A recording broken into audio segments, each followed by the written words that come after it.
Welcome again to Scotland and welcome to episode 15, the penultimate episode of Exploring the East Coast. Today I'm going to be covering two stations just outside of Edinburgh, but first, welcome to Flights and Times.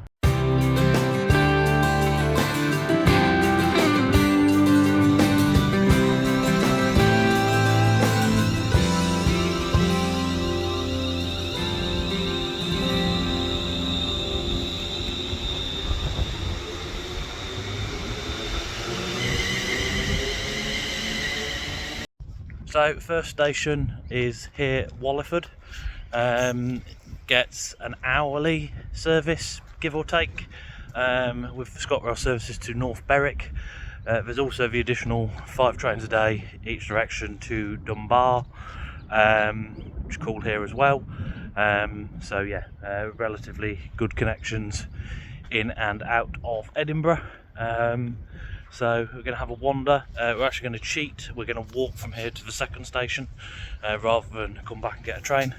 But yeah, so we'll see what's between here, Wallyford, and our next station.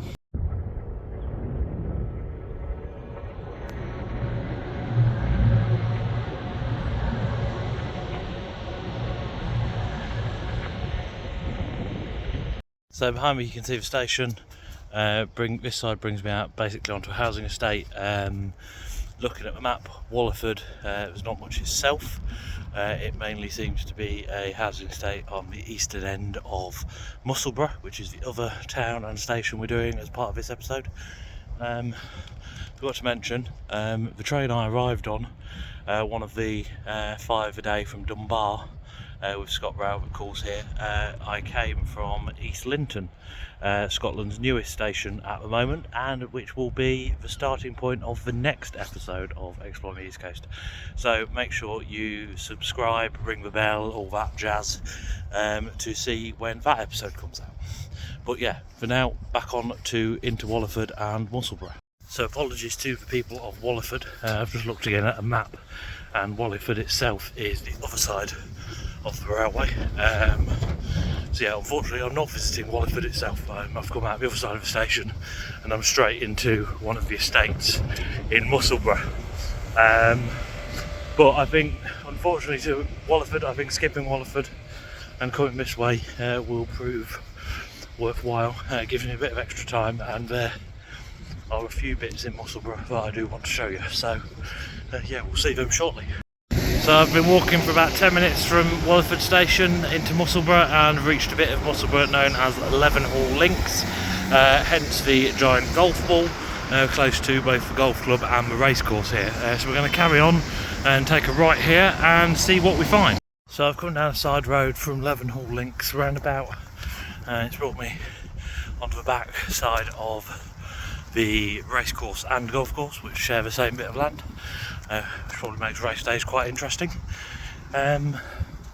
Theoretically, this is also where I can access the Musselburgh lagoons, of which I have no idea what they look like, or what they're actually there, but we will head to them and find out. Unfortunately the weather's turning again, so being on the coast it will probably be quite fun in a minute, but yeah, we'll see what's there. So behind me is one of the Musselburgh lagoons. This whole area is actually Levenhall Links. There's some more lagoons over there, and over there you can see, just about see a seawall. This whole area was reclaimed from the sea and became Levenhall Links. The lagoons are old fly ash lagoons, but it's all been regenerated, reclaimed, made into a nice open space near the sea. Don't really quite have time to go over to the seawall if I want to get into Musselburgh itself, but yeah, this is a really nice area to come and wander. A little bit brisk and chilly today, but I'm sure on a summer's day it's a lovely place to come for a wander and enjoy the sunshine. So yeah, on into Musselburgh.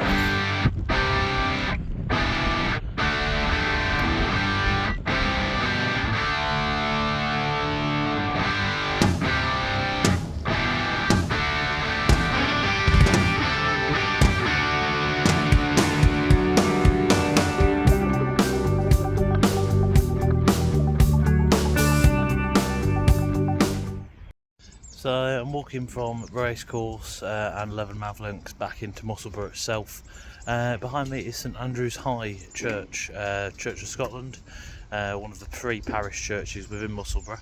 It's a lot smaller than I expected. I don't know why when I saw St Andrew's High I thought it was going to be quite a grand church, but it's quite a little small church.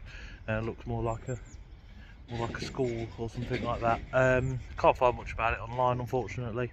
But yeah, the St Andrew's High Church. So running through Musselburgh is the River Esk, which flows out to the Firth of Forth downstream there. I'm not sure if it's tidal at this point or not, to be honest. I don't think it is, based on like those trees, etc. But there is a lot of work going into this area for flood defences, etc. Based on the storms, etc. that we have experienced a lot of recently in the UK. So I'm just going to head upstream a little bit more. The other side of that bridge should be the next tourist attraction, in inverted commas, in Musselburgh. So down below me is the river again and Hay Park, large open space, some kids playing areas, etc. Again, quite a nice area to sit and enjoy in the summer. I've not headed down there as I'm heading up to the station, which is off that way. So yeah, but there's Hay Park, and I've got about, I think, 20 minutes to get to the station to make the train back into Edinburgh. So yeah, I will see you at the station. Made it to Musselburgh station. We're quite a way out of the town centre here, a good 15-20 minute walk from the town centre itself. Queen Margaret's University is just over there, so it's well placed for university students. Here we've got the hourly service again between North Berwick and Edinburgh, or Edinburgh and North Berwick, and again the 5 trains a day to Dunbar with ScotRail and back again, called here. So you've got an hourly service with a few bonus ones added in. Lots of fast trains going through, but they don't call here. But it's 5 minutes into Edinburgh Waverley from here, where you can connect to the East Coast. So yeah, Musselburgh is quite a nice town, quite big. The Leathermouth Links were a great place to explore. I'd certainly like to do it again in the summer. However, they are better access from Wallyford station. It's only about a 15-minute walk to them from there, 15-20 minutes, whereas from here it's probably about half an hour, although it is downhill from here. So yeah, thank you for watching this episode of Flights and Times. As I said, this was the penultimate one. The next episode is the final episode of Exploring the East Coast, which, as I hinted to, has already been started filming today. So thank you for watching, and goodbye.